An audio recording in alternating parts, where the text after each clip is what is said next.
रसूलुल्लाह सल्लल्लाहु अलैहि वसल्लम ने फरमाया, एक आदमी अपने दीनी भाई से मुलाकात के लिए जो दूसरी बस्ती में रहता था रवाना हुआ। अल्लाह ने उसके रास्ते में एक फरिश्ते को बिठा दिया।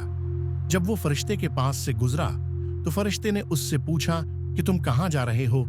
उसने कहा कि फिलां आदमी से मुलाकात के लिए जा रहा हूँ। फरिश्ते ने पूछा, क्या तुम दोनों के दरमियान कोई रिश्तेदारी है? उसने कहा, नहीं। फरिश्ते ने पूछा कि क्या उसका तुम पर कोई एहसान है जिसे तुम पाल रहे हो?